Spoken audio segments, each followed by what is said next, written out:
Welcome to LinkedUp, Breaking Boundaries in Education, a podcast that focuses on what is happening in education today, connecting everyone to the movers and shakers that are breaking boundaries in the education arena. Welcome to LinkedUp, Breaking Boundaries in Education. So, Jerry, it is very interesting dynamic in the home when they're all educators. My father was a teacher. My mother was a teacher. I became a teacher. My husband is now a superintendent. I feel like you can't get away from it. Once someone has it, then it's like contagious. And those conversations in the household are very different when you have educators in the home. So you had a little bit of that as well, right? Yes. So my daughter's a fourth generation educator because my grandma was, my mom, me, and now her. But today we are having on what I call the education power couple. So I have been in a situation. Now you're married to an educator. Yeah. But the educators we're having on today are both teachers. They write books. They have a family. They travel and present all over the world. And, and they teach in their spare time too. No, they do it all. I don't know how. My name is Joe. I'm Kristin. Yes, and like you guys, we actually both come from a family of teachers. Kristin's got a little bit deeper of a family involvement in education than mine, but I think it's safe to say that we were both inspired by our families to become teachers, and so we can definitely relate to that. But yes, I would say that our conversations here at home definitely are a little bit different because there is that underlying level of respect that we kind of have with each other, knowing the expectations and the drive that go into being a teacher. Right. And it's exhausting, especially this time of year. You must just call out for pizza every night because I don't. It's different. Yeah, I was going to talk to Kristin about that actually tonight. I haven't gotten quite that far yet on the dinner plans, but yeah, it's you had some spirit. Considering it's Spirit Week and graduation's tomorrow, and I rolled in about 10 minutes before we were supposed to be here, and probably it's safe to say the first week of school and the last week of school, you tend to have a little grief with all this. Oh, you do. That is for sure. Well, before we begin, tell us, how long have you been doing this together, all of this work? That's a great question. I think we first really looked at moving into something together probably around like 2019. I have no idea. I went instantly to our children's ages, and I was like, how old's our child? And how old was he when we started teaching? And a lot of doing things on a more broad scale kind of happened after he got into school. And we started realizing, like, as parents, seeing what our child was doing in school and how we wanted to be communicating and that experience he was having. We also had the unique opportunity of getting to teach both of our children. So our son went through his class in first grade and then went through my class in fourth grade, and so did our younger son. And so we got not only to see how their experience was, but also to use them and like have them help us like develop things that kids would really like. So son's going to be a sophomore next year in high school. Oh my God. Probably when he was in like first or second grade is when we really started working with other teachers and building our network. Everything started from the network that we built of people that we just taught with and learned from. Everything that we've done since then, it all spawned out of that. Wow. And your big push is to be interactive in the classroom. Would I have that right? Mm-hmm. Yeah, absolutely. A lot of times teachers hear that word interactive and they think like cartwheels and like running laps and all that. And that is definitely not what we're going for. We're really trying to hone in on education for our kids, especially now, which is funny because it's like a post-COVID era, but it's also now it's an AI era. Yeah. Learning needs to be engaging. It needs to be relevant. It needs to be tied into specific standards that can be absorbed with our students in a way that is engaging and energizing for them. And so that's kind of our whole push, is that like taking normal activities that maybe you're doing in the classroom and not saying throw those in the trash. Let's figure out a way to make those relevant to today's learners, basically. Yeah, engaging, relevant. It all comes from relationships, right? So interactive is like that relational aspect that you have in your classroom. And so whether it's the post-COVID era, or whether it's an AI era, relationships don't go anywhere, right? They're always there. And so that idea that when you build relationships with your students, you know who they are, you know what they like, you know how they learn, all the things that we're taught when we go to school to become teachers, then you can start using that as you develop the lessons for your students in a way that will then lead to like that engagement and mastery of content. Yes. And does a lot of the interaction have technology involved in it, or? Yeah, that's a fair question. I think that it can, but it doesn't always have to. Sure. What we really thrive on and we take great pride is getting to know our students, obviously with the relationships, but finding out what their interests are, what are their talents, how can we go about using those to integrate those into their learning. And so you're going to have kids that maybe aren't very tech savvy, but they can really do a great job creating a project using their art skills. Maybe they're a really great singer or performer.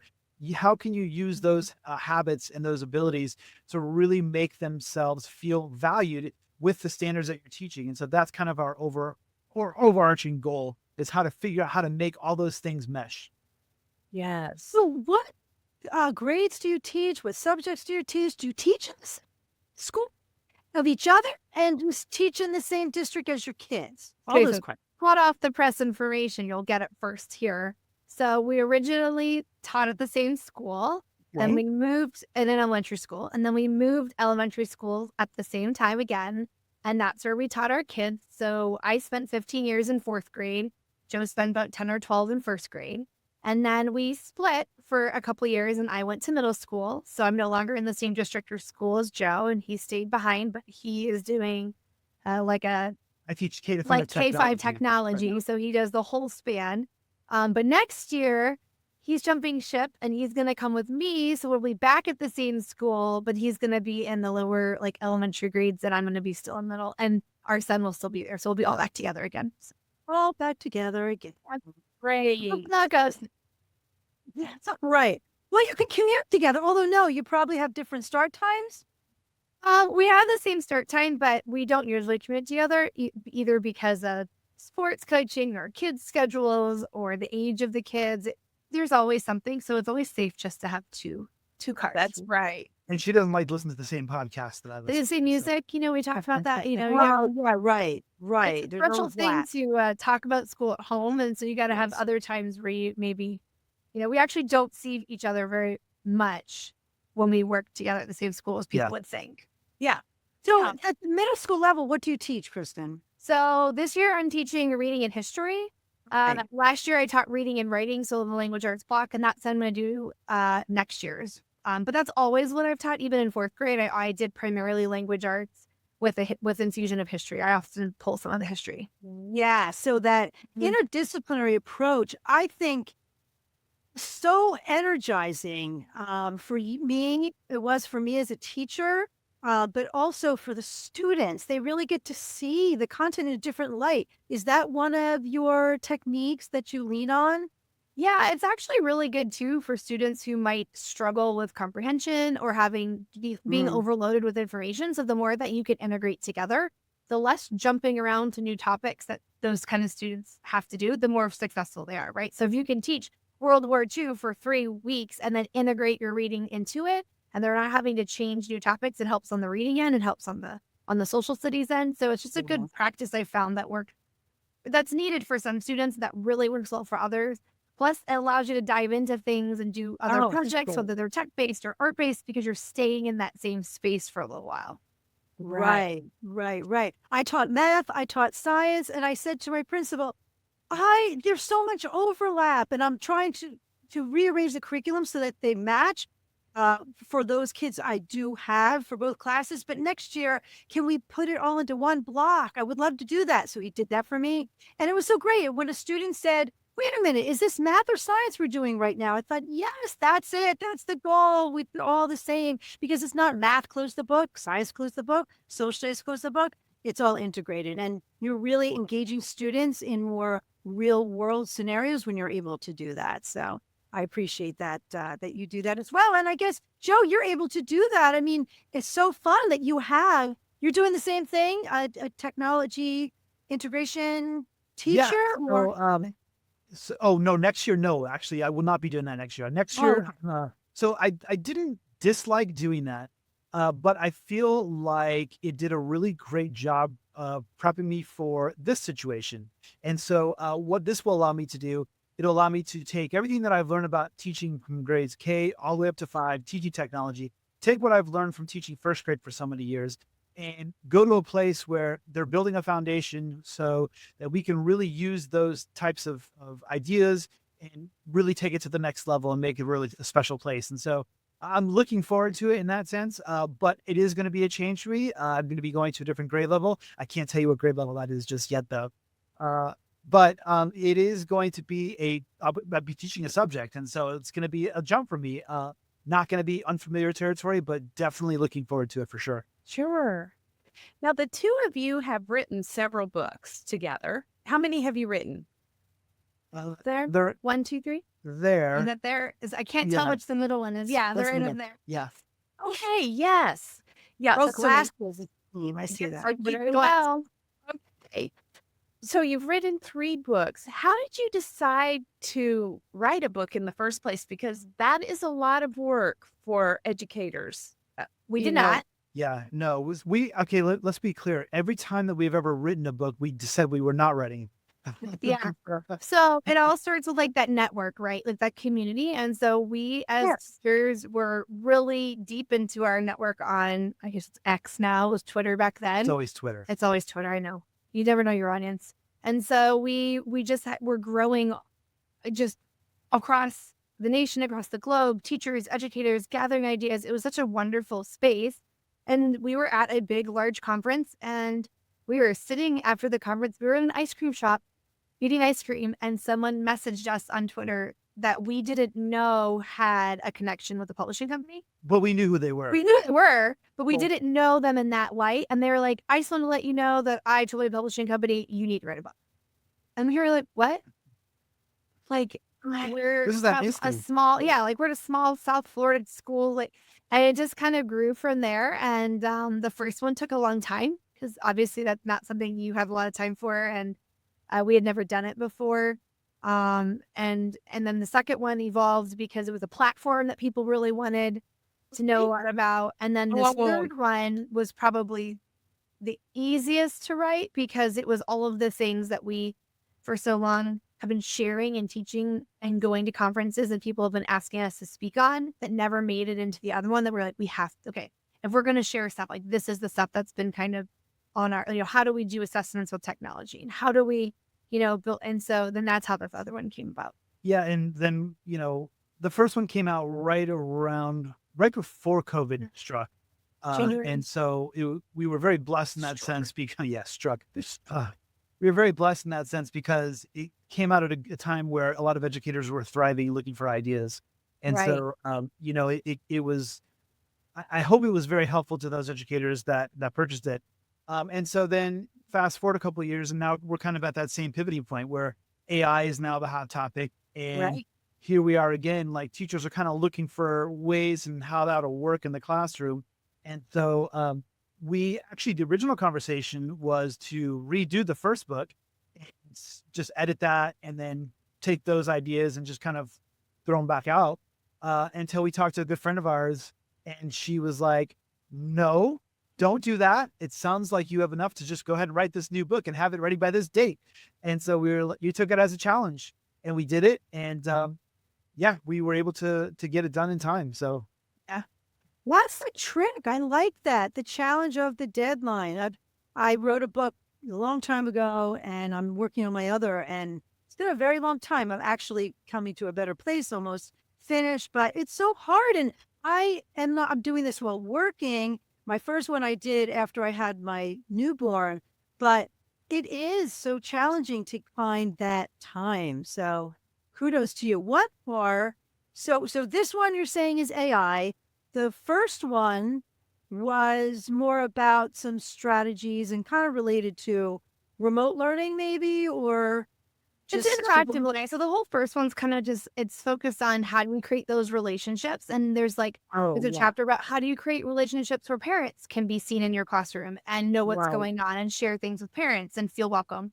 How do you set up your classroom? Like even from things like the way you set up your furniture and the things that hang on the wall, like how does that make a student feel welcome? Just like all about that interactive engagement with students. And then the second half is all lessons, tech lessons that teachers can read through and take right away and implement in their classrooms to kind of create that environment. So the third book is when all books are similar in that way, is set up the same way. In the sense that it has the front half, which is got a lot of, like it has like it talks about implementing creativity into your lesson plans. It has a chapter on assessment. How do you assess creative work from kids or work that kids do online? It has a section on like your pedagogy and like what's the foundations of what you're putting into your lessons and how you're starting. So it has chapters on things like that. And then there's a differentiation in there. And then in the end, and the second half, it has all of these tech lessons and again, takeaways that teachers could say, oh, I loved all the stuff that they were talking about at the beginning. Here's some lessons that I already do it that I can just run with to try. I think we're very intentional with the way that they are outlined, though, just because we are both still in the classroom and we know how it feels to read a book and not have time to do all that. And so the books are written in the sense where you don't have to read the first half. If you want to just get a bunch of lesson ideas, you can look at the second half and and when we say it's got everything you need, like it has everything that you're going to need to put those lessons into your classrooms for your students tomorrow. And so, we've got like explanations on there. It runs you through all the directions. And so got the QR codes. Yeah. Any of the templates that you need, we've got the templates in there for you. But everything is all 3 books have been written like that with the intentionality of, you don't even have to read the first part if you don't want to, but if you do, it's written like a picture book. And so, I mean that in the best way possible, actually. It's written like a picture book. Well, yes, it kind of is, because it's very, like, if you flip through the pages, it's very visually engaging, I guess is a better way to put it. Is that better? Is that better, Kristin? Are you happy with that explanation? Like a picture book? No. Okay, because you can't put it down. There you go. Yeah. She's still not buying. Oh, gosh. So you're going to have to cook supper tonight. Yes. Yeah, I'll be the one ordering it for sure. Yes. I'll say I cooked it, though. Wow. What? I'm curious, what is your message to educators about AI? Yeah, that's a loaded question. Yes. I don't even know if we would have the same response, actually. I don't think we would. I want to know. I have developed mine very clearly in the last week, and I don't know if it's because we're getting ready to start a summer where everyone's asking us this kind of stuff. I don't know if I'm just more hyper aware in my own surroundings of how people are using it, but I would just say, I love AI. I use AI every day. I use things for different things, but kind of going back on that whole like interactive relational thing, like AI is not relational. And there are so many things AI cannot do. And this last week, I've just seen so many instances of people suggesting, like silly things like, I used AI to, look at the 2 different apps we could use for our car line to see which one's better. And I'm like, that's great, but AI is not taking into account that you've got kids that can't read their own names on the screen. It's suggesting. And like the layout of our building, like you can't take the human out of these processes, right? And so what I'm learning is that with kids too, when AI is used the best, it's when you're already an expert at what you're trying to do, right? And so I can design with AI or design in Canva or in a project when I already know what I've learned and I'm trying to communicate it to you. If I just sit down and ask it to do that for me, I don't even know what I'm trying to get at, and it's never going to work. And so I've just seen that over and over again, that it cannot be a replacement, even in our job, like as teachers and as we try to delegate things. You can't take the teacher and the teacher's experience out of any kind of process, whether it's a big process or a little process. And the same thing for the kids. There are still things that kids need to do on paper, or still ways they need to think. There are still things that are important that, yes, AI could probably do it, but it's not going to do it as well as you can. Right. So that's kind of where I feel like we're going to go into this is, creativity. Our keynote this summer that we're doing a lot is creativity is more than a buzzword because it's not going away, right? Creativity's never gone away and our students have never lost it. It's just, it's being stifled and we're not maybe bringing it out in the best ways all the time. Right. Yeah, I think for me, well, to piggyback off of what you said, so our friend Manuel Herrera, who did all the illustrations in the book, he has this quote that he says all the time, and it's the best. It says, AI still needs a human touch. And, Yes. that's absolutely true.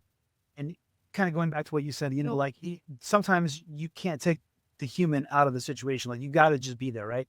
But to answer your question, Jamie, yeah. So I think for me, especially like when working with younger kids, that, when you look at AI, if you're an educator, you really have to take it through a small, narrow scope and the small lens. So you can't look at it and say, I'm going to use AI and I'm going to use this tool, this tool, this tool, this tool. It's not going to work, right? I hear teachers do that all the time. Like, what AI tool should I use for this? What AI tool should I use for that?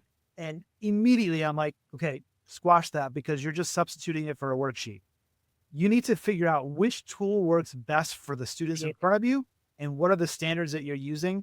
And then how can you use that tool to take that learning to the next level? Mm-hmm. And so that's where the creation side still kind of comes in because the creation still works with the AI. AI is working for you. Yeah, the AI can differentiate content. It can level the playing ground for maybe somebody who's not as artistically, capable of producing things that maybe somebody else is. But again, you still have to be able to tell the AI what to do. And if you can't do that skill, it's not going to even get close to what you're thinking. Canva is a perfect example. When I teach kids how to use the AI in Canva, when they go on to the younger kids, they'll type in 2 words like it's a Google search and then nothing will come up and they'll be like, why didn't it work? And I said, well, you just typed an ocean. You didn't say it like you wanted an ocean view looking at the beach, right? Or whatever it might be. And so teaching them that responsibility and to get creative with the prompt, it's a whole layered thing. And so I think that at the end of the day, it's really just focusing on starting with the standards. What do I need to meet? Where am I going to increase the engagement level here? And how is this going to be beneficial in the classroom? Right. Yeah. Yes. It's funny because when we're talking about AI, I do like to think about the time that, when I started teaching, it was when the internet came about. And it's never, and as I progressed into doing, into my company that I had doing professional learning, it's never about the tech. It's always about the curriculum structure, the social emotional learning. That's where you start. That's what it's about. And the tech is only this, I would say, is the supporting role. And that's what we always need to think of it as. We had a guest on, Jason Gulia, and I loved his phrase. What we always hear is keep the human in the loop, as if AI is running the show. But really what he says is the opposite, is keep AI in the loop. The human is running the show. You're keeping the AI on the side and keeping it in the loop as your little, assistant, but it can be the end goal, right? Just like you were saying, we're not trying to make worksheets better. Let's not use the worksheets at all. Let's look at those instructional best practices. That's what we're focusing on. So yeah, that's true. And they can make mistakes. Like I had somebody and this is why I was late on the way here. Stopped me in the hallway as I was leaving because their kids were publishing books and didn't know the whole thing about it. I think it was a biography, but they did it on Michael Jordan and she flips the book cover and it's an AI generated photo of Michael Jordan. It's not Michael Jordan. And I'm like, why would you AI generated photo for someone who's really alive that you could just look at their picture? Right? The level of an idea to kids that it can't be used for everything. There's a purpose behind every piece of technology we have. And then the digital citizenship skills that come along, now you gotta talk about someone's photo and then the copyright and then their name and these are serious things that our kids in our generation don't understand because they have so much right at their fingertips. They're getting it so quickly without being taught it. And so for me, bringing in AI, I told him, you have to address this tomorrow. You have to talk to your class about this. If they're gonna be using these tools, yeah, it's funny, but it's not funny. Right. There's almost speaks to what you said before, Kristin. You said you almost have to be an expert first, or at least have a really strong knowledge base Yes. before leaning on the AI. You can't use it for, as I mentioned before, it's not the end goal here. It's just your guide on the side. It's not going to be the main thing. And I feel like that as teachers too, right? Yeah, I think that's difficult. I think that's difficult though, because AI changes. It's different now than it was, a year ago. And so is anybody really, especially a teacher? I don't know if there's any teachers that are like, would consider them a pro at AI, right? Like, and if you are, come talk to me because I want to talk to you. I got some questions. But I think that, when you look at it in that sense, like, you don't need to necessarily be an expert, but you need to know it well enough so you know what is expected. And then I'm not an expert on the topic. Content is what she's saying. Yes. Like if I wanted to, you have to have a knowledge on the Civil War. I need to already know what the Civil War was, the dates, because if I just type something in, it's going to be so broad and it might not even be correct. And like I just learned last week that you could actually ask, like chat and places like, what out of what you just gave me, what's actually true, what's an opinion, like it's crazy. And so you have kids and teachers that sit down in front of these platforms and they're like, rate me a unit on whatever. And scary to me is that you've even got big companies that are now bringing this into their platforms to get teachers to do this. And unless you're an expert on like mitosis and biology, I shouldn't be asking AI to do it either, because how am I going to know if it's right or not? You can't vet it. You can't vet it if you don't have something. You have to know. I need to be the expert in mitosis and biology, and I need AI to help me be creative with it, or be more efficient, or create something new, for the kids that are sitting in front of me. And I think that's just how we have to teach, how we have to kind of approach that as we go into the classroom. It's not bad. It's also not going to be your answer to everything. And that's where I was going. It's the intentionality, as we mentioned, that goes behind that. And so, and I will say that there are tools out there. Like if you've used ChatGPT recently, I have noticed that when you are using it, it does provide where it's pulling content from.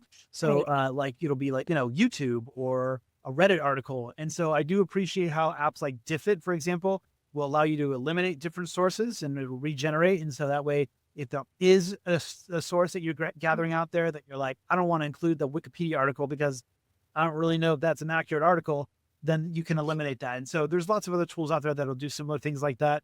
I love Microsoft Search Coach too, which does a really great job of teaching kids how to search responsibly. That does a really great job. So yeah, there are different tools out there, but I think everything's just so new and everyone's just kind of like trying to play catch up. Well, it's funny to say that because it's not new, right? It's been around forever, but there's so many new things almost every day. And it's so hard to keep up. But you both touched on it, the importance of AI literacy. It's almost like Kristin, like you were saying, like we want the students to have a foundational understanding first. So it's almost like you have to conference with them, make sure that they're in a place that they are ready to use AI before they do. And hey, that helps build relationships with students too, when you're building in those conferences. But there needs to be some level of understanding, and AI literacy is just so important, not how to use the tool. They can figure that out. We can teach them that, but more about things to be aware of, things to really, there's bias built in. There are dangers actually built in. All of the different companionship. It's not just about the things that we are presenting to them that we vetted in your district, right? That you vetted and you're providing to them. AI comes to them all over and without our being able to control it. So we need to make sure that they are aware of the dangers. What are you doing to help your students, but then also in your trainings that you do to help teachers? I would like with my kids, the first and only AI maybe. I've only used AI a couple of times. I would say the majority of it is image creation. One, because that's what the kids just love. Like it's super engaging and grabs them in. So like something very small, like we're going to define vocabulary words on this platform. And then you're going to type in that vocabulary word and the pictures that come up and find words that match the definition, right? Simple things like that. So then I probably would go into like a Canva or an Adobe, somewhere that's got a platform. It does a lot of other things, and AI is just part of it, like a very small part. And in honesty, when I got my new job a lot of the teachers were very tech savvy, and I started right in Canva. Like that's all I taught. I said, just start here and try this and work with this and learn this, right? The other AI I have used, I do school AI, I use chatbots just a little bit with my kid, and learning how to have conversations, and that's been really just in history. Like that was really a nice way to kind of bring life. But again, I did it maybe a handful of times. I didn't every single time bring in a chatbot. And so I think there's also that balance of using anything, really. Like you wouldn't just sit and lecture, just like you wouldn't sit and lecture all day. Right. I also think it's really important to model for your kids too. So we did a history lesson on political cartoon. And so I did not let the kids use Chat GPT in school, but I logged in and I was like, yeah, let's see if you can write a good enough prompt to get it to make the political cartoon that you want about this said person. And then we sat there and did it together. And that was really fun because one, it did a pretty good job, not great. And then we could revise it. So then I'm also a writing teacher at heart. So it gave you that little one-on-one. But I think more than anything, you have to know what the kids are doing and you have to be modeling for them. But that's a perfect example of modeling how to use it efficiently and how to use it appropriately. That's not something that, your 12-year-old is going to pick up their phone and know how to do. And so it's so important that educators are able to get that time to be able to do that. So that way we're not running into a problem later on where kids are using it for just cheating. And that opens up, I know, another whole conversation about what is cheating now with AI. But, that's kind of the point, is that you got to have those moments and those aha times where the kids will be able to sit there with you to learn how to use it the right way and how to use it in a way that's going to be functional. But when you're relational with your kids, you can catch them cheating on it so easily. Right. I don't think for any apps, I don't have anything. And unfortunately, I've caught a bunch of kids this year cheating on all different types of things. And when you know your kids, and you know their work, and you know their interests, it's a red flag. And what's so mind-boggling to me is that they're smart enough to go and use it, but they're not smart enough to tell it to sound like that. Like, I only in sixth grade, right? Like, and so there's so many things that they're still coming and going. And but at the end of the day, when you approach it to students, like, you need to keep the AI in the loop because you need to always be present. And when you can teach them the value of their own creativity, of their own opinions, of their own thinking, then hopefully going to a computer to have it do all for me doesn't feel the same, right? No one's ever going to say something as well as you can say it. It might make it sound better, and that's great. That's a great use of AI, right? Here's all my thoughts, and I'm, angry about this, and I want to make this speech. Help me make it better. But who came up with the thoughts, and who came up with the thinking, right? Right. And so, and just continually modeling that, especially with the kids, I feel like in the middle school age, is really important. Sure. Yeah. And you mentioned assessment. When you're formatively assessing students along the way, that's also a great way to make sure that if they're going to be using it, you're scaffolding that along the way and using it in the right way. And of course, the age restriction is a concern too, because you're teaching middle school, elementary. There aren't really a lot of tools that technically they can use unless there's parental permission. So there's that too. There's a lot. Yeah, there's a lot. We constantly look for tools that are COPA and FERPA compliant. And it's interesting because a couple of times we've talked about that on social media. Both times we put up the apps that are, it's amazing how quickly people are like, oh, really? All these ones. Like, yeah, we didn't even realize that this one is compliant. Like, that gives me even more reason to use it. Or, wow, like my favorite app isn't on there. Maybe I need to take a harder look at that, And so that was obviously not our intention to when we put that out. It was just like, hey, these are the tools that we use that are safe. Feel free to check these out. That's to teachers. That really is. Yeah. Yeah. And the idea too, we also tell teachers, people ask us all the time to almost like rate programs or like which one's your favorite out of these two, and like we try to stay agnostic, right? But one of our things that we do say, especially with AI, is when a program comes out, let's look at what the program, because a lot of these programs did not have AI, right? And so let's look at the meaning of the platform before AI was introduced. Was it a teacher platform or was it a student platform? Right. And there's a lot of platforms that were designed for teachers that then put the AI in for teachers. And then we're like, we're just going to like make the student side and let you, they can do the same thing. And you're like, wait a minute, this platform was never designed originally for a student. versus one that was. And so that's what we always tell people, like, was this app originally made for kids and then they added the AI in for them? Or like look at how it evolved, because that will often give you a lot of those questions on whether it's safe or not, or even if your information is accurate. Because we have So many broken quite a factors. few. Yeah. I'm not gonna. I don't want to put them on full blast, but like Book Creator is a perfect example, right? So if you look at book, yeah, well, because we were talking about staying agnostic. It's a So, good one. yeah, no, not in a bad way. I mean, okay, like oh, highlight. sure, highlight, full blast. I'm going to turn it up. But Book Creator is a great example because they have strategically stayed away from AI for the longest time.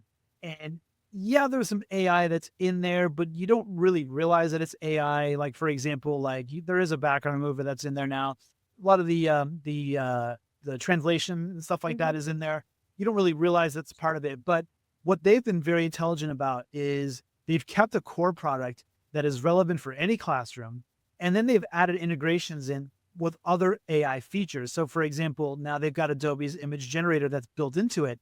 So my first graders can go on there.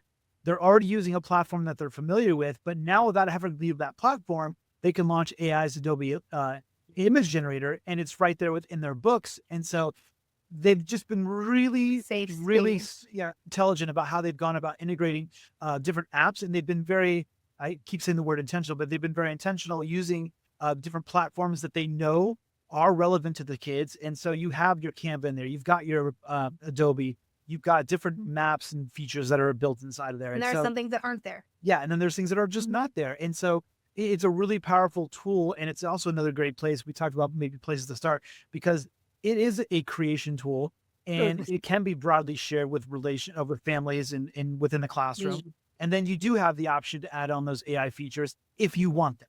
Right.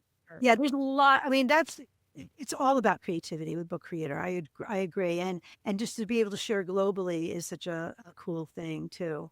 I'm going to change the topic just a little bit. And maybe I'm not changing the topic. When I ask the question, you'll know. So you're going to be on the road this summer. What is it that conferences are asking you to speak on? What are your hot topics? Taylor Swift? No. Creativity.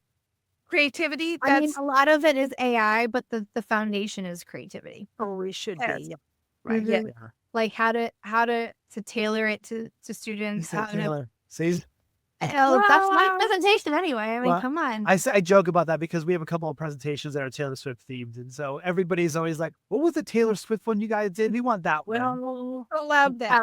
So a lot of it is like using, and honestly, a lot of it's programs that have been around for a long time, right? They may have AI features in them, but an understanding of like, let's show creativity. Let's not jump and try to learn 20 new things.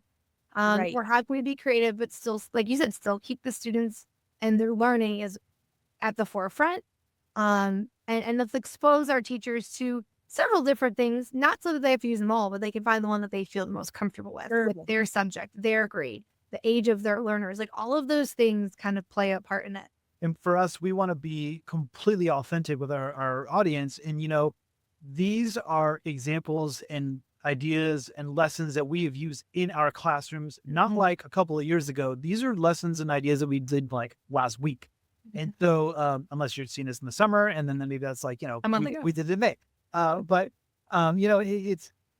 it's very important to us that we're sharing content that is relevant and to give you guys the most recent stuff that we've done, because we want to be very helpful in the sense of what has worked for us, what has not worked for us, what took too much time, what was pretty easy to integrate and to implement.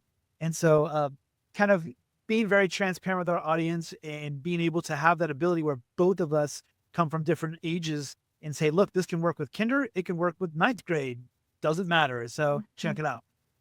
Yes.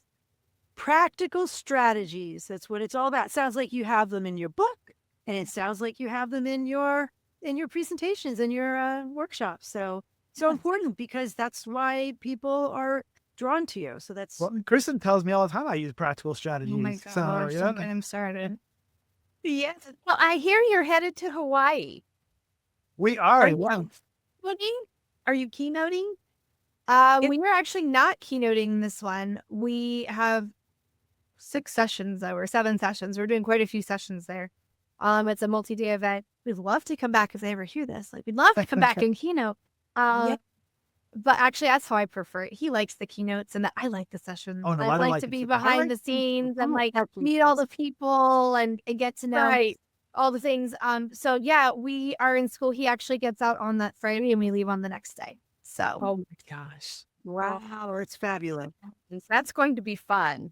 I It's gonna hope be a so. blast, Yeah, yeah. we're gonna bring our kids and they've been really, I mean, aloha, like the whole spirit. They're gonna let the kids come to the conference with us and get to meet all the teachers and just get to see what that side of our world looks like, because they've never really gotten to go with us. So we're hoping that the kids, can indulge in that too, in addition to the beaches and all the beautiful. Yes. That was Big special. experience. Minus Hawaii, I have brought my kids to workshops that I've done, and they were my assistants. They helped. It was, I remember it was the first one was an iPad, based on iPad creativity. And, they were helping. They were helping the teachers. It was really great. It's so great for them to be able to see you as professionals, besides the teachers, because they do that because they're in the same school, but now in this whole new setting. So that's going to be They're really just getting thrilling. old enough now that I feel like they can miss a day or two at school and they can actually handle it and do their work, and it's not as big of a deal. So You're full of beans because you refuse to let them miss a day of school. although I would take them all the time if I could. So I think this year, hopefully, we can allow. We'll see how it goes. We'll see how Hawaii goes. See if they enjoy it and then they like it. Sure. But yeah, it's definitely another hat that they haven't seen us wear too much. Great. You might spark that next generation of teachers. You never know. That's right. Great. Oh, well, this has been a pleasure to have you on, and we wish you the best as you wrap up this school year and get ready to get out on the road and teach teachers. And I want to thank you too for your social media posts, and you are really a gift to teachers, because I think that you kind of light the way for them and help them out. So thank you for doing that. Well, thank you so much for saying that. I mean, that's our goal. Is at the end of the day, we just want to try to help out as many people as we can and learn from as many people as we can. We had a lot of people that when we first started did that for us, and we're kind of, like you said, that initial network that really inspired us, and whether they were in person or on a social media platform. And so hopefully that we can be that for other people, and people who find us, message us, talk to us. We love it.